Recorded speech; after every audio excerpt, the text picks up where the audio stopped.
following pre-recorded program is a part of the video conferencing series produced by the Instructional Technology Support Center at Middle Tennessee State University. The program series provides quality educational programming for K-12 teachers and students in the region. For more information about our programming, please visit our website or contact us via email or telephone.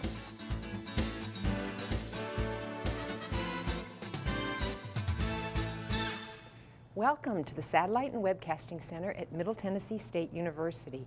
I'm Connie Schmidt, your program producer. Pat Jackson is our director. I'd like to welcome our satellite viewers, our webcasting viewers, and our cable television viewers. We invite all our participants to call in with questions today on our toll-free telephone line at 1-866-904-8352. We are delighted to have back with us today Dr. Zaf Khan, who is a faculty member in the Department of Elementary and Special Education here at MTSU. He's joined in the studio by some of his MTSU education students. His presentation is the Fizzics and Fizzles of Section 504, when to accommodate and when not to accommodate. I'm going to turn it over now to Dr. Zaf Khan. Thank you. Thank you, Dr. Schmidt. Well, the question is, to accommodate or not to accommodate? Well, I hope to answer that question for you today. What I'm going to do, Section 504, I'm going to talk to you about what it is. I'm also going to talk to you specifically about what strategies should we have in place. I'm also going to talk to you about the process of Section 504, and I'm going to address some legalistic type of issues that might arise, but I'm no attorney. I'd like you to also consider consulting an attorney for any of your legalistic type of questions. But I will provide you some type of guidance and support, and there'll be lots of opportunities for questions and answers. Let me start out firstly. I want to talk about two very interesting stories. Actually, these stories happened to me. I was special education director at a county within the Middle Tennessee area, and I get this phone call on the second month of my position. The call comes from Maryland, and on the other side was a very concerned voice. The mother spoke, and she said, "Dr. Khan, I will be coming in to your county in 2 weeks, and I want you to know about my son, Robert. Robert is a 4th grader. He's going to be moving into the 5th grade. Robert's also gifted, but he has a significant medical issue. And this medical issue, do you have some time, Dr. Khan? We can talk about this." And I said, "Go ahead, ma'am." And she said, "Well, Robert can die in 5 seconds. And she got my attention, and I held my breath at that time. And then she went on to state that, yes, he does have a peanut butter allergy. And it is one of those types that the FDA, the Center of Disease Control, the CDC, actually knew Robert by his first name and his last name because they contacted him so often. He was one of the top 5 in the country that had the allergy to such a significant level. So right away, we knew at that point, in our county, we need to come up with a plan. 5 seconds, that's 1001, 1002, 1003, 1004, 1005. That's not a lot of time.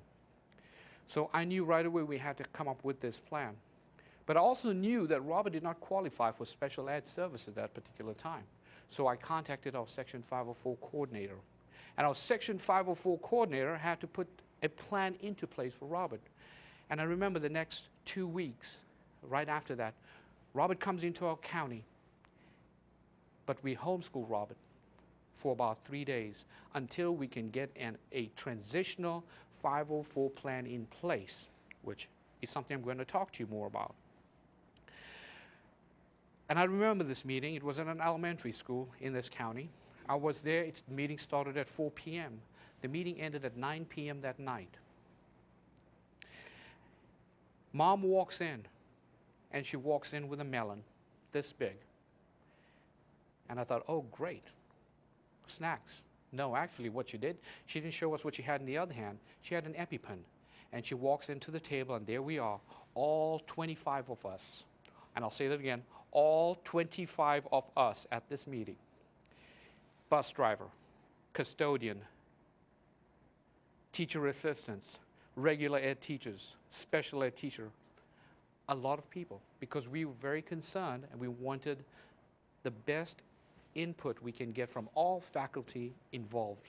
And Mom comes in, and Mom's a physician. She takes the EpiPen, she takes the melon, and she stabs right into it. And she said, do I have your attention? It takes 5 seconds, she said, and she sat down. And but that time, I briefed all of the 25 panel members. They all knew what to expect. So we had to find a way to remove peanut butter from the menu. We had to find a way to make sure that even if he inhaled peanut butter, it would give him, the smell of peanut butter will give him an induced attack. So we had to come up with a plan for the bus, for his lunchroom, for his recess time, and it was a pretty well thought out plan. And after that meeting, Robert came to school on the 4th day. And he had a very successful time because our plan went into effect. The nurse knew her role. The custodians knew their role. The parents, we had to do some negotiation on peanut butter lunches for the classroom that Robert was going into. But they understood eventually that this was a life-threatening situation. Welcome to the world of 504. This is what Section 504 does, and this is what the intention of Section 504. This is what the law intended to do. I'm going to talk to you about my second story. The second story goes something like this. It was not actually my story. It was a story of a teacher whom I've had the pleasure of having in one of my classes while at MTSU. I remember the night. It was Wednesday. It was late night class. It was one of those exceptional learning classes. She walks in all frazzled, and she sits down. And I said, Leanne, what's wrong? She looks up at me and she said, Dr. Khan, you just won't believe what just happened. And I said, okay, go ahead and talk to me. Let's hear the story. She said, well, I went into my classroom this morning, and this is what happened. And there was this smell in the classroom that she did not like, nor did the kids. It was sort of very, very pungent. It was not conducive to learning, let's put it that way. So what she did was, she went to the back in the closet, and she said she could remember this like in slow motion. She reached out and she pulled out an aerosol spray can to spray, to get this beautiful blossom bouquet smell. And she did that. And she started spraying and spraying. And then you could see this kid at the back, and he's going like this. No! In slow motion, she said she saw this. And then suddenly his hand went. And this is how she described it, to this point. Here. And then he started to choke. And choke. And then pretty soon he started gasping for breath. This is how she described it. And he fell right there in the spot. She ran and called 911.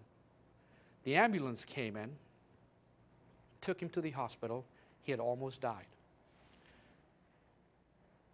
And then she came in and she said, there's a mistake I made, Dr. Khan. I did not look at his cum folder. I did not look at his medical records. He had a significant asthma plus allergy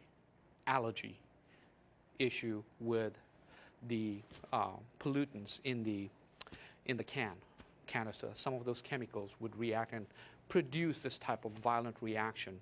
But she did not take the time because it's just happened so quick. And she said, that kid could have died. That child could have died. Do I have your attention, Nicole, Cheryl, Autumn, Dorian, Antoinette?